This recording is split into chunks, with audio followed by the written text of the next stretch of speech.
Hey everybody, welcome once again to our Low on Health game video review where I go over some of the games I've been playing recently. This particular video is going to cover Gears of War 3 and El Shaddai, both for the 360. So let's go ahead and get this started here. With Gears of War 3, I of course have the video playing in the background here. Of course, this is the third iteration of Gears of War. I've kind of liked this series to a point because it's always been very polished. The graphics are very good. I really kind of like that. The presentation is just really, really good. I haven't been a fan of the narrative so much. I really just haven't really liked it at all. The second one, I kind of rolled my eyes up the overall plot. The good thing about the third game is that the plot is actually, I want to say, better. At least it kind of ties up the franchise, and hopefully this will be the end of it, kind of, sort of. But they did a really good job closing out the trilogy. The gameplay and everything and the design structure is all pretty much the same. It does get kind of annoying that the A button does everything, as in the take cover, roll, and whatnot. I really wish they could have easily mapped that to the Y or X. Maybe had cover be Y or A and then dash, or roll be X or something. But overall, it's a solid, fun game. And this time around, they really did a really good job with like the stat tracking and the online component. They had 4-player co-op. They have a really good detailed stat tracking, achievement tracking, which I love a lot because I love to achievement farm. And then, of course, the online multiplayer is really cool. They brought back horde mode, and they kind of put in a tower defense element to it, which I thought was actually nice because I wasn't a big fan of the horde mode to begin with.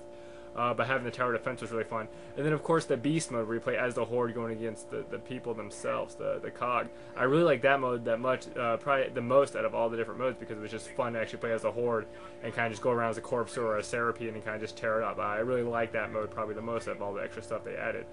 But they did a really good job with the co-op, and I was actually able to play with 4 other people on co-op, so thank you to those people who were able to kind of chew through it on Insane. I did the casual playthrough myself, and just had some really fun playing with other people with it, and just really enjoyed it. It's a really good, fun co-op game, and a good, solid game overall, and I do want to recommend it to everybody out there. It's a great series, and kind of a nice, good game to go out on it. The next thing we're talking about is going to be El Shaddai. This is the game I was interested in because more or less it was kind of a very kind of artsy kind of game, and I like that part of it. It does kind of have like a fourth wall kind of surreal kind of feel to it, which I kind of like. It almost kind of, after reading the reviews and whatnot for it, I kind of got like a Nier vibe, the Nier game, which came out a while back for a 360, which I liked a lot because of its kind of just surrealness. So I was kind of hoping that was going to be like it for this, but this problem with this game is that the art style is good and all, but the problem is it's vibrant and it's colorful, but it really detracts from the platforming. It's hard to gauge distances, and there's no kind of camera angle to kind of swing around to gauge distances. And that becomes a huge problem in later levels because the game starts throwing you every single kind of just stupid platforming element with like swimming platforms and disappearing platforms and timing, and it just gets real annoying. That the background really makes it hard to dodge that. The combat itself is kind of cool. It has a very rock, paper, scissors element to it with 3 different weapons. And that's it. There's really kind of not that big of a diversity in the game combat-wise, or even kind of overall. It's a very straightforward, linear game. And the problem is every now and then you get situations like this where you fight these guardians or these angels. And as in with the overall plot, it's all very convoluted. You don't really kind of know what's going around. It's all kind of a jumbled mess. You're not too sure, am I supposed to win this? And then you kind of lose and die, and then you don't. Things just aren't very well explained in the game whatsoever. I mean, it just really could have used some decent exposition. I guess there are some files you unlock as you find different people that give you different kind of notes and whatnot.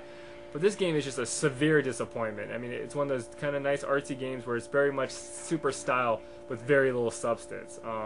I don't really want to recommend it to anybody, even despite the looks of it. It's a great, fun game to look at, but numerous times I was like, you know what, I'm just going to give up on it. But I kept coming back to it because I wanted to see if it got better, and it did not. And like I said, the platforming is probably the hardest thing because difficulty settings can be tweaked for combat, but difficulty settings do not kind of change up the platforming. And later levels, like I said, it just gets really bad. So El Shaddai, not that great of a game whatsoever. Other than that, that's kind of about it. You can always, of course, read my breakdown of my reviews and the numbers breakdown below. Of course, P is for presentation, G is for gameplay, D is for design, and S is for story. And I kind of give my overall, average among those to give my total of what I give a game.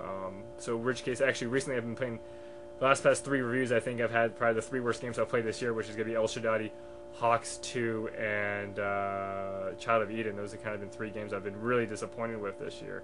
But going forward, of course, we have coming out soon is going to be Rage, which, whatever, got a bunch of E3 hubbub. I haven't really looked into it too much, but it does have 2-player co-op through the campaign, which should be fun. And then you get Forza, Batman, and the whole Call of Duty, Skyrim, Saints Row, and Assassin's Creed. Those are kind of the big ones coming up. So I'll be playing those and letting you guys know what I think about those. So as always, thank you for watching, and I'll catch you next time.